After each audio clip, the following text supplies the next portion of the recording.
Hi, hello everyone. Hello out there in the wide world. So, a marketer, a leadership expert, and a science communicator walk into a bar. What do you get? Probably not a very good cocktail, but hopefully a really good webinar. So a warm welcome to all of you at home. Hopefully you're cozy, got yourself a nice drink.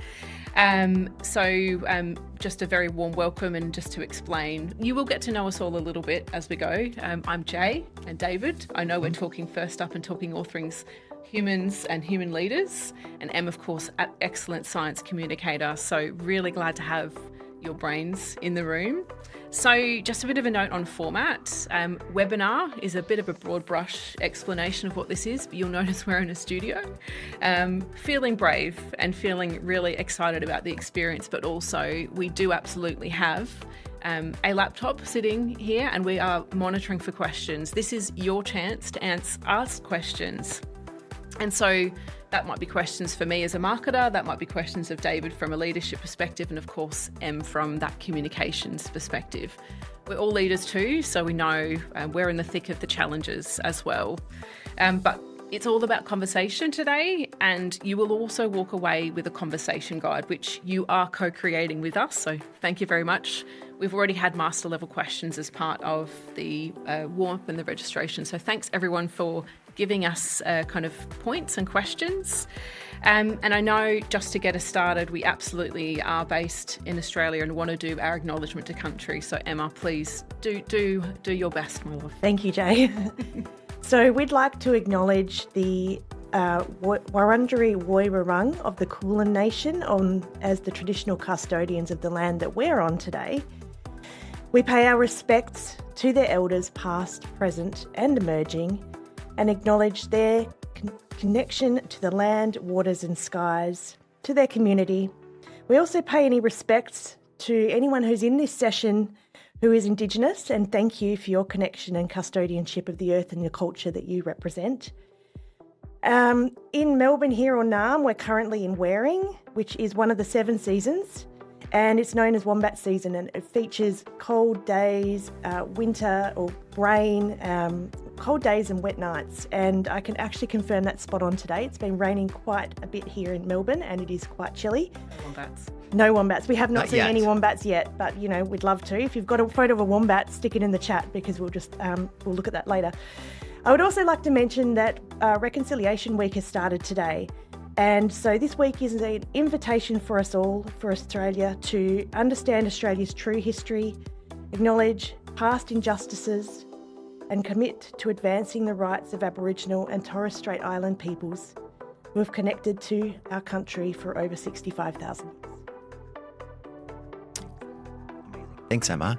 And as Jay was saying in the intro, questions are very important to us. Engagement is very important to all of us. And I think as a leader, you can probably appreciate the value engagement has with your teams. And so we're going to start, first of all, in addition to the lovely questions that you've sent in already, in the chat, and I am monitoring it right here. I see you. First question ends from 0 to 6, not 0 to 60, but from, which is what it probably feels like sometimes when on a day-to-day basis, as we're all as leaders, from 0 to 6, with 6 being extremely comfortable. What is your personal comfort level with your AI fluency? So from 0 to 6, with 6 being extremely comfortable, what is your personal comfort level with your AI fluency? And I see 2s, 4, 4.5. Love the specificity there. 3s and 2s, 3 to 4. So lots of in the 2, 3, 4 area. So No shocks.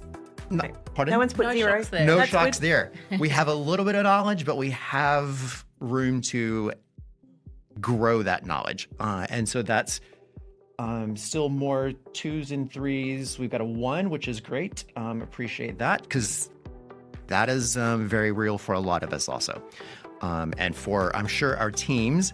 And now then, the other question that I want to throw into, have you throw your response into chat is, your biggest priority in AI adoption and innovation. So when you think of the adoption of AI in your team, what are you really looking for? What is your need there that you have for adoption and innovation? And if you don't know, you can also say you don't know. Right. And That's what we're here for. Yeah, and innovation looks so different in every organisation, for sure. And I know that, Context. Well, yes, that's very We'll important. get to that. Yeah. and we have people on the line who are run their own businesses all the way up to multinationals. So obviously your answers will probably be quite varied. Super different. There's Yep. people on the line. I'm just kidding. Yeah, my mum's on there, isn't yours? Let's see, some of the things coming through: efficiency improvements, leveraging AI to make life easier, minimizing time spent, data security, automate repetitive task, teaching it about our brands. So brands coming through, Love it. important. Making things more efficient without degrading our own skills and erasing the fun parts of what we do. Thank you, Melissa, for including fun in this, because that's one of the things that I think we often forget is work as life should be fun, Everything should be fun. right? Nice. I lost a even job this, once because I even believed this that. webinar, right? That's where we're gonna have some fun. Yeah. Absolutely. And make some tasks easier without people feeling displaced or unvalued. Ooh, Well, thank you. we're here talking Adele? human first, and that definitely plays to and answers to that for sure. yes. It's a great starting point for our conversation. It's good to know that the things that are important to you is also going to feed into what we're discussing today. Absolutely. And so we're on the right track. And we're going to have fun, David. And guess what? You're first. So just to- Setting the bar high there, right? 100%. So we're going to get to know each of us. You're going to get to know us all a little bit, but we're going to run, just to explain to the audience as well, we're running interviews with each other, so we're going to have conversations, but keep the chat coming if you have specific questions for David, or Em, or also me. Really happy to hear them, and we'll do our best to answer them. Obviously, we love an engaged chat, which means we've got more conversations for later. But David, let's get to know you a little bit more. So I do know you, of course, but I know you have a master's in wellbeing science, so you've got the creds to speak about leadership, and you've also got over 25 years of experience with over 30 Fortune 500 companies across many industries. So you come at it from biotech, from life sciences, pharmaceutical, tertiary higher education, sales and marketing and IT. There's not much industries you haven't touched, David. And I know having been, you've been based in 3 countries with that. Myself, living in the UK for 10 years, I know that kind of international element is really interesting and really useful. It makes you quite dangerous in a good way. And I know that your jam is that sweet spot between that Venn diagram, between the people, the process and the technology as well. So really, ultimately, though, with that, you're a coach and a leadership facilitator that is all about the best assets that businesses have, which is we're human, and that is the asset, humans. Exactly. So that's what we're here to talk about. And I have 2 questions for you, David. The first of which, we'll all be asking the same questions and giving our own responses. So you folks on the webinar will recognise the pattern. But we want to talk about, of course, what it means to be human and what it means to be a human first leader. But my first question to you is, what are you actually seeing within leaders within this AI era? Well, first, do we define what exactly human first is? This is kind of, what we're here for. Let's start at the pointy end and kind of go from there with, we have this focus around human first leadership in our title, and it's a term that probably not everyone's familiar with. And so let's kind of level set on what that is first. I think it's a good alignment. And the way I approach these big curly topics such as this is to break it down. Let's first, what does being human mean? Good question. Yeah, and that's, I'm sure if we ask everyone in the room here and on screen, we would get many different answers and of what being human is. I'm going to first break it down into one simple word: messy.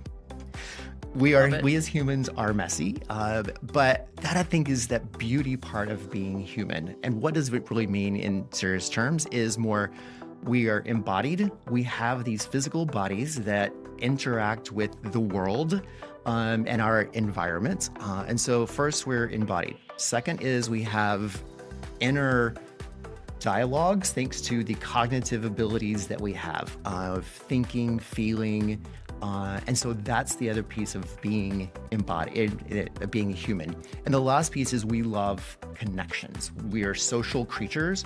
And so we have these connections are very important to us, not only connections with each other, and I'm sure Emma will appreciate also that connections to nature are also something very important to the human experience. And then I think we often forget the value of having that human connection, and we lose that sometimes.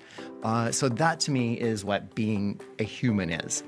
The next piece, adding human first, is when we look at human first to me means how do we create or enable environments where humans can flourish and be their best selves. I'm hoping that that's what we as leaders are looking to do. And so what does that actually mean? And how do we, because we are all humans and messy and everyone's different. And the key kind of research that I keep going back to is one that's been multiple decades globally. Here, get the importance of global to me is one that really looks at what are the basic psychological needs for humans and for us to flourish. And it comes down to three things. And one is competence. So am I capable of completing outcomes that are meaningful to me? And meaningful to me is going to change because what's meaningful to me is different than meaningful to you versus all of you. And that's the fun part of being human is we all bring our unique contexts and nuances. So do I have the skills? Is the first piece is competence. The second piece is autonomy. And do I have the freedoms to complete those meaningful tasks? And do I have the agency to complete those tasks? And the third piece is the relatedness. So there's obviously a theme here with those connections. And so do I have the successful relationships to achieve the tasks that are meaningful to me? And in those relationships, it can be trust, it can be empathy. Does the relationship give me courage to move forward? And as you think about this, to whoever I can say yes to all three of these, but and that's part of the human experience also is you want to have something to grow into, and so that's where if you say no, I may not have the capabilities right now, the skills. At least I have the pathway to get there. And so that's the other piece is a pathway for it. And so that's human first leadership. What are leaders saying out in there that I'm talking to is there's a lot of uncertainty about what we're going to do with AI. How do we now integrate this into our workplace? When we look at even the kind of from the chat of your priorities, well, is it from strategic? Is it just task management? Why are we doing this? And so I think that to me is the big unknown is why. And so I think that's where we as leaders have an opportunity to provide that clarity for our teams. Absolutely. Amazing. Sorry, it's a bit long, hopefully, but no. Yeah. I mean, we're setting the stage for the rest absolutely. of This is why we're here. We're talking about human first. And it's a bit different, I think, and that's where I want to say thanks for people who are listening to a different approach, because that's where I feel like we need something different, because the current path forward may not feel so human first. Definitely. And just one stat that I found that I thought was really interesting to kind of share with this is, so in 2023, the world spent more on training people than on building AI. Okay. But by 2025, the AI spending had overtaken the learning and development by a ratio of 3-1 already. And by next year, it's forecasted that AI will be a 5-1 ratio. At the same time, 12% of our leaders are saying their teams aren't ready. And so basically what we're doing is buying really expensive cars and giving them to 12-year-olds and giving the keys to the car. And so that's where that to me doesn't feel human first. No, that feels technology first. And I guess this is why we're here and why everyone is here. I know having been at conferences and spoken with leaders like you, David, and I'm sure you too, Em, we crave that human side. Right. As a marketer especially, there's also the kind of risk of brand safety or trust and yeah, lots to say, but we'll carry on. Yes, thank you. So we understand human first leaders. We understand particularly competence, autonomy, and relations or relatedness. Thank you, David. Yes. Relations is good. Definitely. Yeah. But let's talk also, your second kind of follow-up question to that is, what is one thing that in the next month or so our leaders could maybe give to their teams and organisations to give clarity around particularly that human first approach? Great question. And I think the thing that we all need to lean into is we are humans. We are human first. And what does that mean is bringing in curiosity and asking questions. We as leaders need to embrace the opportunity to learn, that we are not the end all be all know everything, that AI is new to everyone. For most people. And so this is a bit of a real learning journey that we're all on. And so ask our teams, what is it that you're looking to do? How can you see us leveraging AI? Also, what are your concerns and fears around AI? Because if you can pull these out and build those hashtag relationships a bit deeper, then you're going to calm their nerves and enable them to flourish. And asking them, what are the skills you need? Do you have the agency? How can we build better relationships? So leverage those questions and coaching questions. And we might throw some of those coaching questions in the Convo guide at the... Absolutely. Yeah. So thank you, David. And equally, lots of questions coming in, but also certainly I can relate to particularly competence from your framework especially, but thinking about that human side and the skills, the softer skills of what is required from leaders and the teams as well within this, but more on this as we go. But to close... We reframe soft skills to be human skills. Human skills. Because those soft skills are not easy, not soft. No. They're the hardest skills ever. So like human skills. Human skills. Okay, noted. To close off before, of course, I know you'll be chatting with Emma in a moment's time. Yes. Just quickly, we know that we had some really great master level questions. So thank you everyone for the questions as you registered. Really appreciate. There was one particularly I thought was relevant for you, David. So just quickly, 30 seconds, no pressure. Yeah, I love this. Thanks. How do you push for responsible and ethical AI at policy level? 30 seconds. Quickly. Thank you. Actually, this is something that has been coming up a couple times over the past couple of weeks. And first of all, if we were to define, again, ask everyone, what does responsible and ethical mean? Everyone's going to have their own different definition of this.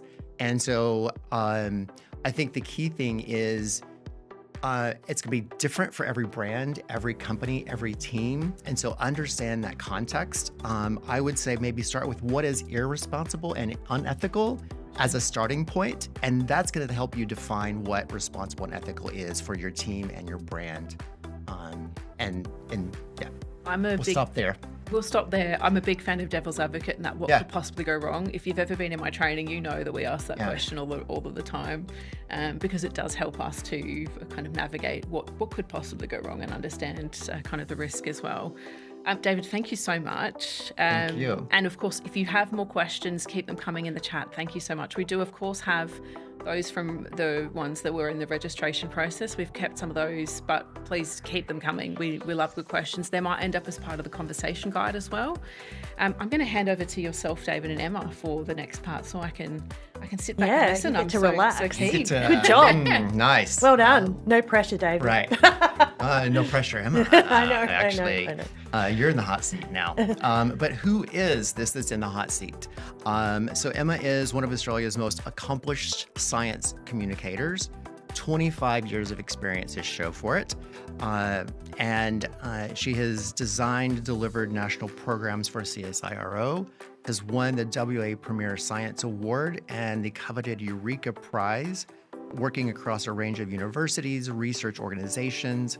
Her organization that she runs, which is called Comm-it, COMM-IT, a training and communications business specializing in STEM, coaching scientists, academics, PhDs, seasoned trainer, coach, facilitator, speaker. No pressure here at all. None. And a national training partner for Fame Lab Australia. So kind of within that same theme here of what are you seeing from your leaders in the world of AI?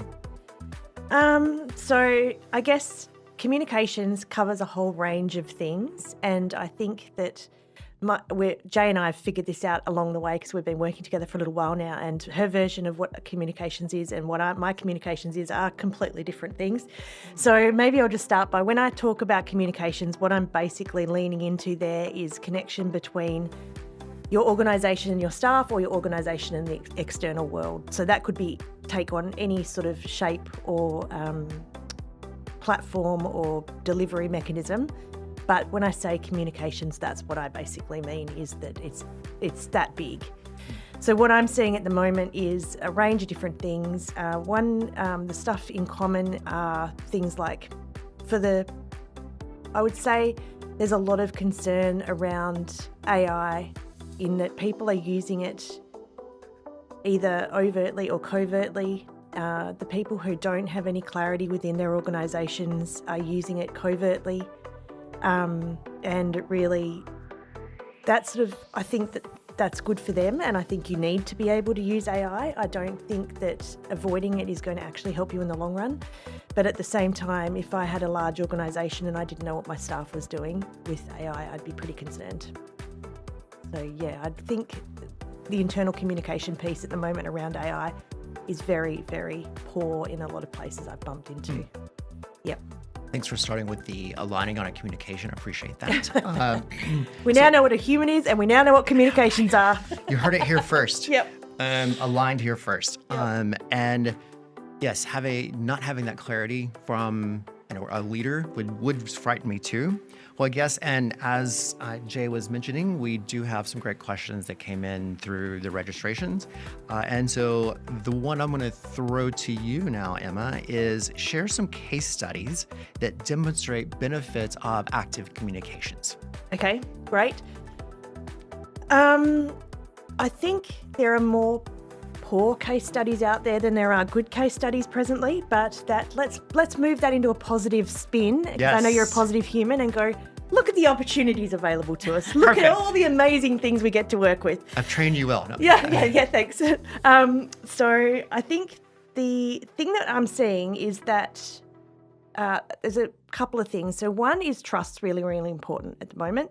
Trust in AI, trust in your teams, trust in your leadership, and all of that comes down to communications. If you're not communicating well, then that trust can't be shared or can't become part of the culture. So what I'm looking at here is there's a couple of things that good places who are doing this well have in common. They haven't waited. They're doing it even though they know they can't get it perfectly. They're not waiting for all the answers to turn up. We're in a place that's moving so quickly, like right now. You will never get all of the answers. You have to iterate, and you have to realise that curiosity and that agility is really important. Their timing is really early, so they're doing stuff now. As I said, they're not waiting. They're waiting before they're comfortable. So they're feeling super uncomfortable in these spaces, implementing AI, even if it's for communications, but they're still doing it, and that's what's really important. It's not waiting to be comfortable. Just like us in here in this podcast studio today, we're all supremely uncomfortable at this because we haven't done it before, but we're still doing it anyway.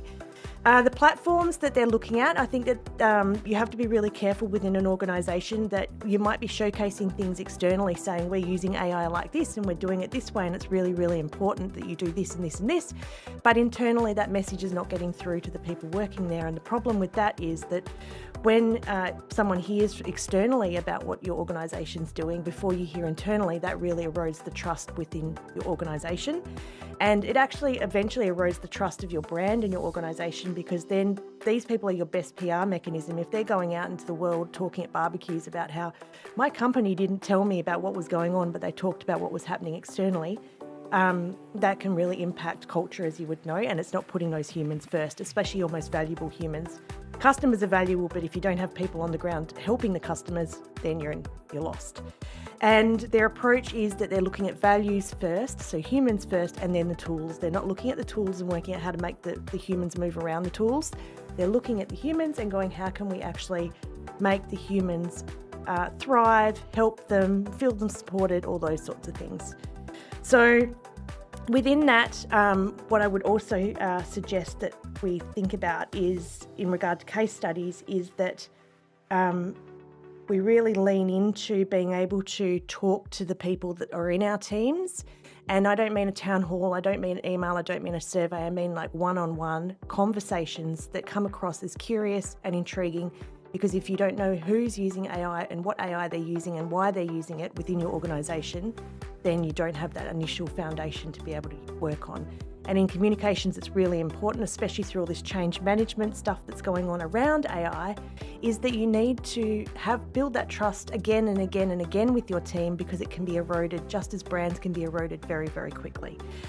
The stat that I'm going to bring to you on that is that 10 to 30% of work is lost at every level in an organisation just due to poor communication.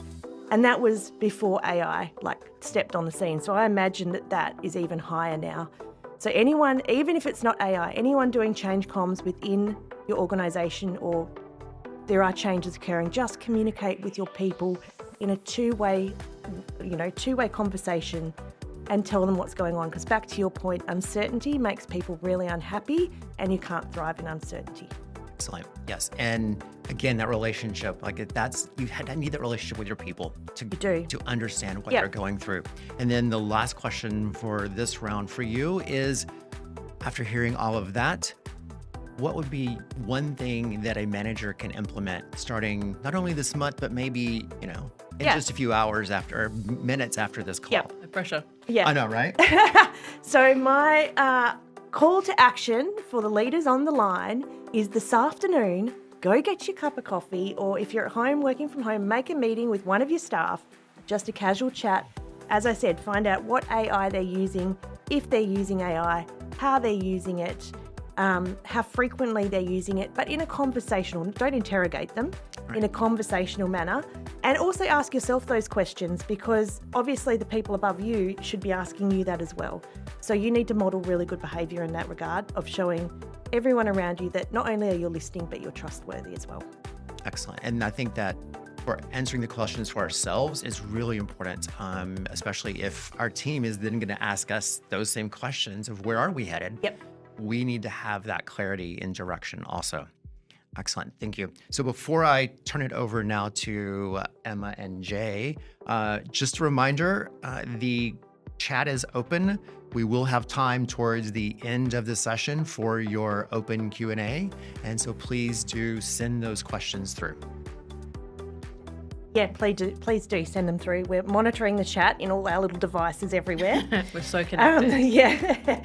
So I'd now like to introduce the amazing Jay, who I've had the lovely experience of both being a friend and a work colleague friends for longer, work colleagues for at least 6 months. Being a marketer and a communicator, we have had a few little rough patches. Not sorry. But we've worked them all out, thankfully. So Jay has nearly 20 years as a global marketer. She has a passion for solving complex marketing challenges with global trends. She's worked with some pretty big global brands as well, such as pharmaceutical, including Boehringer and GSK. She's worked with consumer purchased goods, including Procter & Gamble and Unilever. And she is really good at highly regulated, complex industries. So finance, also insurance, all those sorts of sectors where not only do you need to market and you need to communicate, but you need to know the rules around what you're allowed to do because they're highly regulated. So she's really good in that space. She's also hung out with a lot of scientists, so she's like STEM literate as well, which is great, which is science, technology, engineering and maths for a bit of jargon there. She's literally trained thousands of people, and I have been with those people when we've trained together across the world, not just in Australia. She has a really big impact in Europe as well, and has worked with Google, General Assembly, and she now has had it for quite some time, 10-year anniversary this year of her business, Hustle and Hide Marketing. So welcome, Jay. Thank you for coming. Gosh, you should be my hype woman all the time, Can we anytime. Bring you to all of my gigs? No problems. I'll be the warm-up act and then you can come in and just wow them with your knowledge. So we've just heard from David and I, and is there anything that you would like to mention that popped up? I saw you taking little notes during that moment. Is there anything you'd like to mention in regard to or lean into what you've just heard from us? I mean, you guys were great, but just to build, especially the question you had, especially around communicating and being proactive around AI transformation, I think you do need to move fast. Balance that with it's not our first rodeo, right? But that transparency and that humanness, that human first, is essential. And I work with big brands with big risk. But I also work with innovative big brands who navigate that big risk as well. And just to call out specific cases of proactive communication about guardrails, about AI policy. I know Cyro have examples, and I've kind of done my research on that, but also ANZ. I know there's some folks in the room, so hello. But also certainly can share cases of Pfizer, so pharmaceutical biggie, and also Unilever, who have really good cases of published, publicly available guardrails that live and thrive and change. And I think that's a really important approach. It's not easy to navigate that dynamic of the tension of regulation, big brands, multi kind of complex teams, complex systems, and being public about it. Now that's a choice. But I agree, I think we do absolutely need the human skills to make those judgment calls, but also we need the communication externally and internally to make sure that it goes off well. So yeah, that's my build, but you guys were great. So just adding. Setting up for you. Yeah. We're just getting the runway ready for you. Thanks. So my first question for you then is, what are you seeing in marketing and business skills at the moment, being the amazing marketer and trainer that you are? What are you seeing with the teams you're working with? Seen so much. I have trained thousands, so I definitely have acid tested skills. Skills are varied and maturity is so varied. I would say to leaders that maturity is so personal to your business. So I know already, David, you had shared about that kind of, it depends. It's that contextual, that cultural reference, and from a skills base. So business and marketing skills and capability are very much context driven. It is not the best approach to just try and be the best at everything. It has to be relevant for your strategy. It has to be relevant for your organization, but also has to be relevant for the systems, the culture, the regulation you operate within. And it's not always what you expect. There are lots of big brands I work with that are complex, regulated, but do amazing things.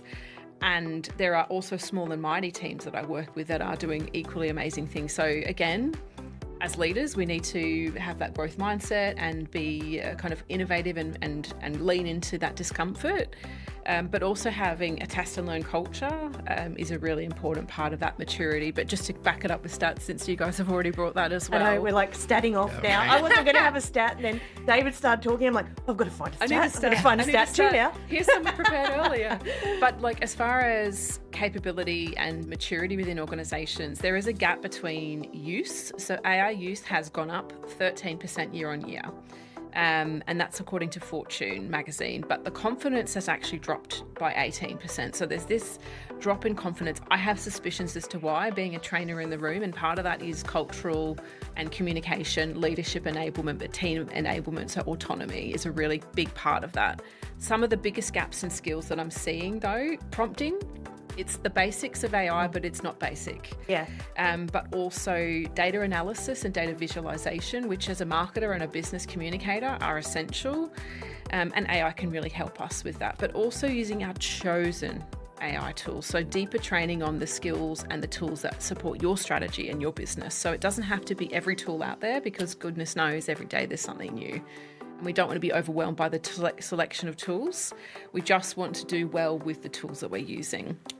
And also, leaders, dear leaders, there are also gaps in our own skill set as well. And that is some of that, I would say, the priority, honestly, is things around human skills, also guardrails, ethics and morals, and we'll talk more about that as we go, I'm sure, but that's kind of the main thing that I'm seeing. But the answer to that, and we already heard in the chat at the start, a few folks mentioned efficiency. Yes, absolutely, efficiency with AI is a win. It's a quick win. It's not where you should focus though. And as a leader, we need to be looking for effectiveness. So effectiveness is the maturity step up from efficiency. Yes, you can save time. Yes, you can save resources, but guess what? You can also completely AI slop all over the place. Yep. And create a disaster and create more AI slop, or create really bad content. And in marketing, my sort of position is that nobody likes vanilla marketing, and we want to have content that is excellent, and that is down to the right prompt, the right workflow, including humans, essentially human in the loop. We need a human in the loop. And also from a leadership perspective, hands-off enough to give your team autonomy to do their job. Your teams will know more about the tools they're using in AI than you. Do not be scared of that. You need great team members. You need to enable them. So that's pretty much the lay of the land. But for leaders, the skills that you would want to focus on, of course, you want to understand and play, but you also need to have leadership support to understand how to create psychological safety, how to promote that growth mindset, and also demonstrate it as well. So that's what I'm seeing. Yeah, great. And I think you probably covered some of this in that, but I'm going to ask you anyway, just in case there's more info in there. Always more. I'm just going to mine for more information because you're such a well of knowledge. What's one thing in the next month you can give, you can tell leaders that they can give their teams and organisations more clarity around what is happening and what you're seeing? So I guess to tie particularly to thinking about the human skills, and also think about learning as well. We're all learning, and honestly, AI has just rocket fueled how we learn, what we learn about. I think the essential thing for leaders to do is actually, you already stole my thunder, girl. We talk about learning, and we want to encourage that curiosity in our teams, but we should be learning ourselves as well. So even if it's just once a month or once a quarter, learn something about AI. Obviously, you're in the right room for that, so well done, you've done it. But also learning a little bit about the tools, the approaches that are kind of relevant for your industry and organisation. So as a marketer, and I know there's been questions about this in the registrations as well, how to appear in ChatGPT as far as discoverability or search. So showing up in AI tools as a kind of really good challenge, and there's a whole workshop on that. I could talk about that till the cows come home. So there's those sorts of skills of learning and being curious, and maybe just that incremental change and that testing mentality. But honestly, I defer to the communicators and the leadership side. The human skills are so essential, even if it's only 20% of that workflow, the way you work. Think of workflows as ways of working. That 20% humanness is essential. You can't get rid of it, because otherwise it is pure AI slop and nobody likes it. But especially with regulated brands, when the humans sign off, what kind of measures do we have in place to have an audit trail? What documentations and systems are we using? What could possibly go wrong? Really understanding that, and the ethics around AI use, but also how we segment customers is a really good example, again, from marketing and business, because AI brings its own biases as well. And as a female founder, I'm very conscious of the biases of AI tools. And as leaders, we absolutely should be conscious of the decisions that we're making based on the data that we have, not just the health of it, but the tools that we're using. Good question. Yep. Yeah, good answer. And I think that is one thing you're really saying as well, which we're all saying, is that we need to bring our human not only into using the AI, but being curious. And I think as soon as you decide that AI is another chore to add to your list that you need to learn about, that you have to keep up with, all this sort of stuff, that completely changes that intent. So the longer you can stay curious, the more easily you'll learn and the more you'll enjoy it. So lean into that human curiosity. Okay, I have one question that we got from the registrations, which I'd like to ask you. It comes in two parts, so I'm going to ask you the first part and then the second part, if that's okay. Right. So how to ask AI the right questions to help reveal weaknesses and bring out the best in the provided content. So what are the key points we would need to consider when using AI? Kind of hinted at it already. Yep. Particularly with ethics, guardrails, and workflow. It's a bit of a buzzword, but it is simply ways of working. The best thing you can do before you jump in and prompt, before you even pick a tool, and we've got a cheat sheet which we're happy to circulate, which helps you gets you started on what tools, what prompts, all of the do's and don'ts. But before you jump in, you want to understand how you already work and also where AI can help you, and layer that with also an understanding of the limitations of AI. If you've ever tried this at home, folks, chuck into ChatGPT or any tool, particularly ChatGPT is pretty epically bad at this. Ask it to show you the seahorse emoji. Yeah, I love this. Or ask it to tell you a joke. One of my besties is a comic, and there's no way her job is going anywhere because AI is not necessarily as funny. It doesn't understand nuance. It doesn't even really know things. It gathers and aggregates things. There are definite knowledge gaps.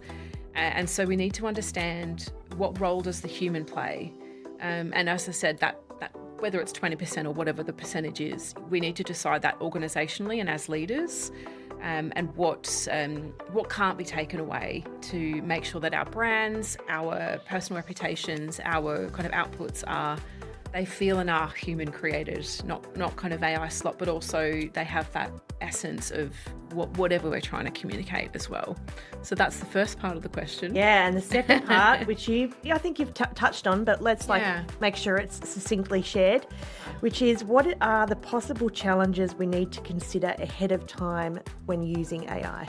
So I'll answer that with, I know I've talked about guardrails, but I want to elaborate on that because I do know I've got particularly folks from regulated industries on the call as well, and guardrails are for everyone. Guardrails, again, are essentially ways to keep our humans safe and keep our customers safe and keep our brand safe, but also keep our data safe, all of the assets that we're using as part of whatever we're communicating, marketing, or whatever we're creating from using AI. And what we need to understand, and there's a cheat sheet that will circulate, the cheat sheet will also help you with this, is the risks involved and how we mitigate that. So devil's advocate here, ask what could possibly go wrong if we're using customer data in a lot of the brands I work with use large data sets, combined data sets, first and second party, without getting too technical. That's our data and partner data. We need to understand the implications of that. Or if it's more on a personal level, we need to understand what are we happy for AI to produce, if it's email copy or if it's landing page copy or if it's dynamic ads within Facebook or Google ads, those sorts of, everyday marketing outputs or messaging. But what are we not happy for AI to do? So that hand holding, that handshake between us and AI of understanding what is essentially human and what is essentially an okay to be AI. And I think especially with guardrails, we want to, again, think about those before we jump in, but they're live and things change. The landscape is super fast in AI and it's changing. And if you're already practicing and playing with AI, you might understand the role of agentic AI coming forward. If you've not understood or heard that term, agentic AI is essentially kind of handing over more choice and power to the tools. I have a tension with this personally and as a business and as a brand, and I know that the orgs that I work with have the same. But it's again understanding what role does AI play and what will it never be able to play. Yep. With creating images and copy or customer data, all of the things that we're thinking about, but we need to set those before we jump in. So, which is why Em and David, we of course created the cheat sheet to help with that. So we'll circulate that after. And I think you're so right. Back to the efficiency versus effectiveness. We're seeing AI as a really big way that we can increase efficiency, but we're pumping out a whole pile of trollop. Yeah. So, and that's when you start doing that and going, this is a way for us to save time and save human resources, what we're actually doing is really the potential there to damage our brand, to damage our relationships is really, really big. So those guardrails are so important about what risks are we prepared to take in regard to sharing so that we don't destroy once you've eroded your brand or your reputation or any of those things, that trust is really difficult to rebuild. Yeah. So being cautious in that space and having rules around it is so important. And I know that a lot of folks on the webinar already understand that managing global brands, and also everyone has a brand, including personal brand. And I guess just to highlight where the state of play with guardrails and governance. So according to Workera, 78% would fail an AI governance audit in 90 days. So it is, unfortunately, there's a lot of boring things you need to do with AI. So setting up guardrails, obviously, but AI audit trails, so understanding where data's gone in, data's come out, who's produced the outputs, because AI doesn't own the IP, the intellectual property for the content you do, but it's also making sure that it's got that human element and layer to it. But equally, the risk of that is huge. Commercially, brands, make a mistake like this, it's a big commercial risk and reason. So naturally, we come at it with guardrails, with policy, with culture, and testing, and creating safety, particularly within teams, and autonomy, David, but support around that so that you have the permission to fail safely as well. And I know this isn't in our schedule, but I'm just going to say it anyway, is that David and I were in a session a few weeks ago, and a question came out of but who owns the AI within an organisation? Like, who is the custodian, who does this? And the overarching statement that was from the 3 panel members was along the lines of it needs to be democratised. Everyone needs to own it. It can't sit with one person. Each department needs to know how to use AI within their department that works for them, that works for what they need out of it, but then also gives them that responsibility to make sure it's done properly. So if you're a leader on the line and you're freaking out going, oh my God, I can't manage all of this on top of everything else. Yeah, exactly. The idea is to actually, and it comes back to the conversation I suggested, it's bringing everyone on board into this space so they're not only feeling less uncertain and more safe, but also that they've got their voice being heard too, and building it from that space. Well, kind of building on that, when you're talking about the AI slop and there's just more crap out in the world, when you look at competency, the key piece for these basic psychological needs is meaningful work, meaningful outcomes. And that's a word that comes through it over and over, is it's outcomes. It's not efficiency, task completion. It's actually meaningful work. And when you look at the stuff that AI is sometimes providing is not always meaningful. No. Barely. And often not accurate. Yeah. And that's the other key thing is it's not accurate sometimes. And we have to, as humans, also lean into our critical thinking and being curious about, do we trust this relationship that we have with AI? What is driving it? Is it trying to keep me engaged? Yes. Yeah. And that's the business model and the driver for a lot of the AI is their business model, their engagement. And so it doesn't oftentimes have that autonomy. It's more externally forced on us as opposed to internal intrinsic motivation. And I think for leaders, we spend a lot of time looking at that diversity of our staff. And if all of a sudden what our staff is producing is AI, it's beige. Oh gosh, yeah. And so we've lost that diversity, that uniqueness that is humans.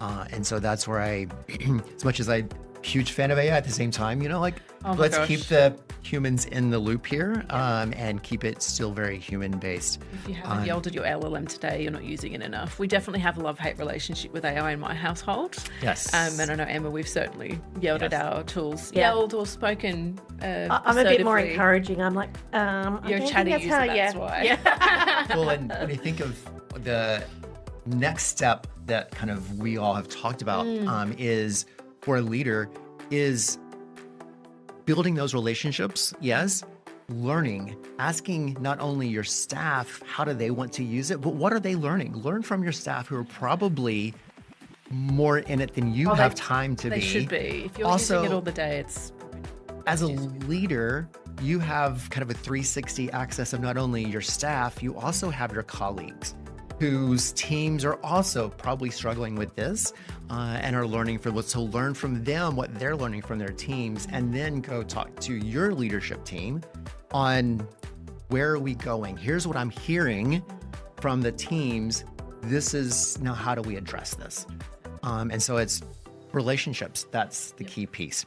So let's see. Yep, I've just asked about questions. Okay, yes, we're looking for questions. Yeah, but So you might have some ready to go. We have some that were still sent in earlier for the registrations. And let's see, since you've been on the hot seat for a little bit already, A minute. I'm going to give you a little cool space and flip over to Emma.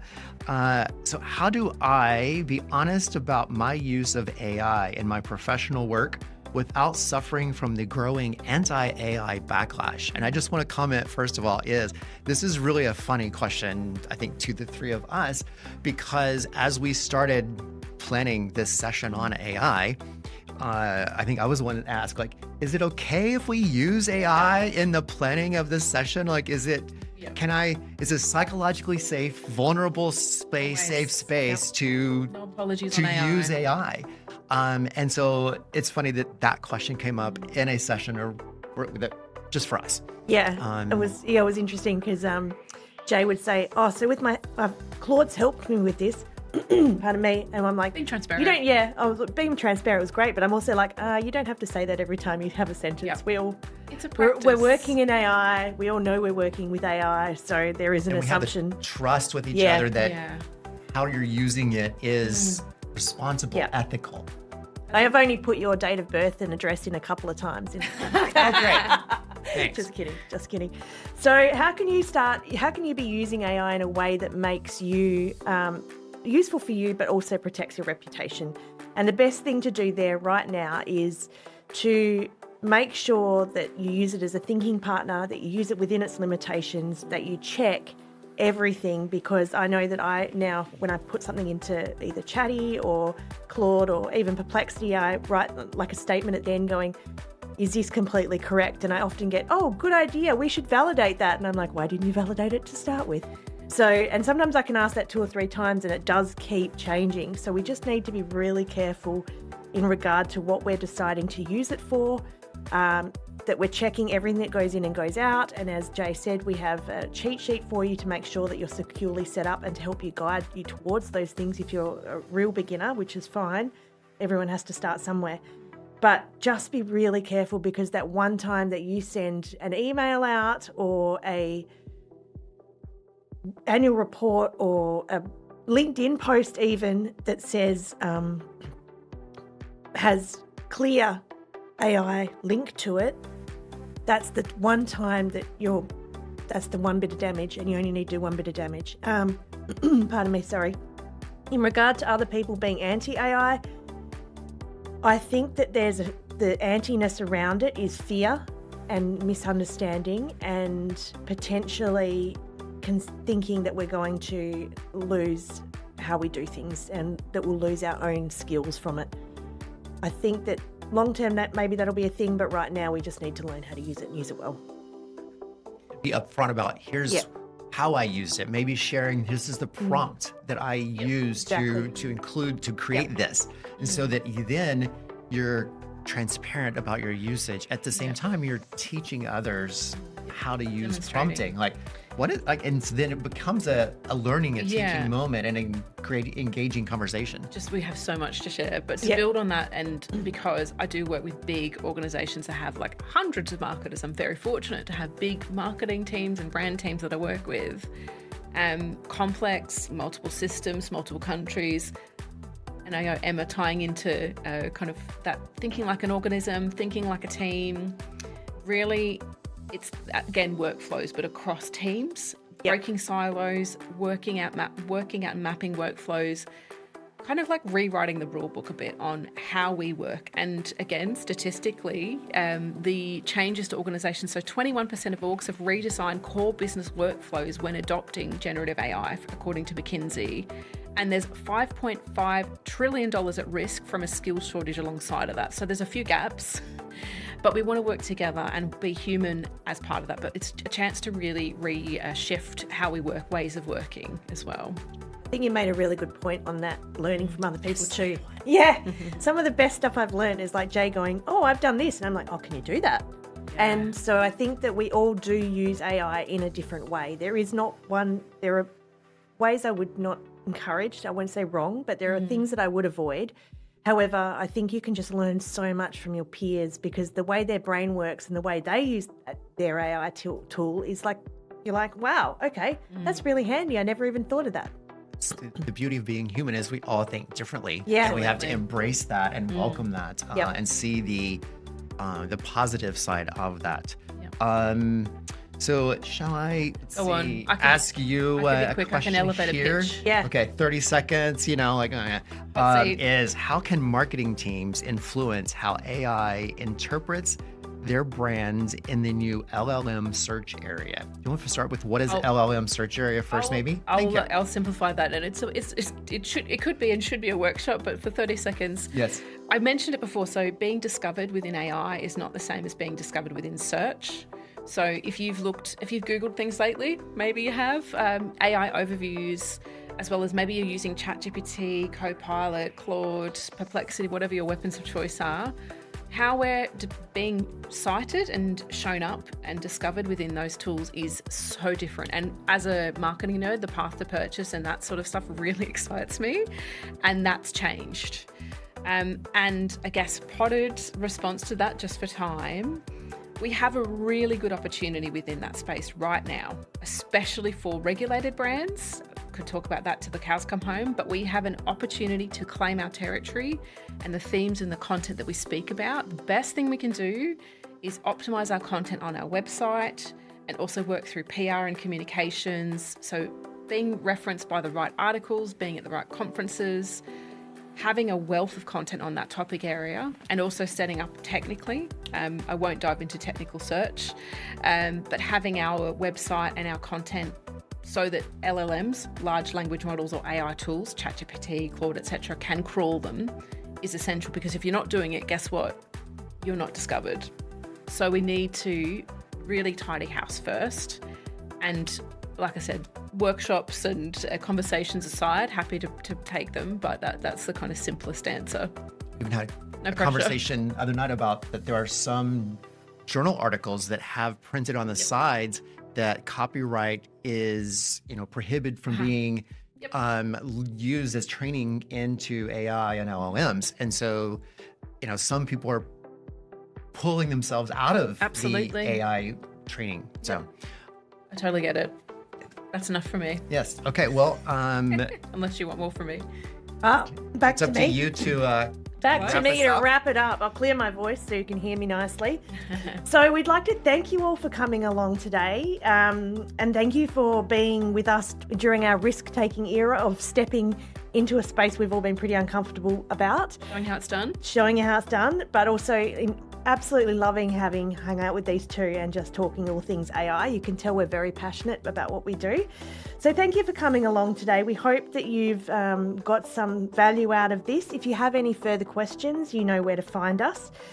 In the next little while, we're going to be sending you a very short survey, as well as the conversation guide we've mentioned and the communication skills cheat sheet that we can send through for you to link to as well. I'd like to invite you today to try something, or at least put something in your diary that you're going to have a go with this for the next week, because I know coming to these things is one thing, but then turning them into traction, which is Jay's strong point, is what you need to do. So sit down for 5 minutes after this and just have a think about how you're going to start perhaps leading differently, or what you need to go forward. Knowing that you've got us, if you need a panel, we're happily come along and speak to your staff. If you need any training, we offer all those sorts of things. But there'll be an email coming out with a bunch of things in it, including some special offers from all of us that might interest you. And then finally, I would like to not only say thank you to my co-hosts who have been really good today, but I'd like to invite you to get your human back on and actually step out into nature today, connect with the country around you, and consider Reconciliation Week and what maybe you can do to make the world a better place. Thank you for coming.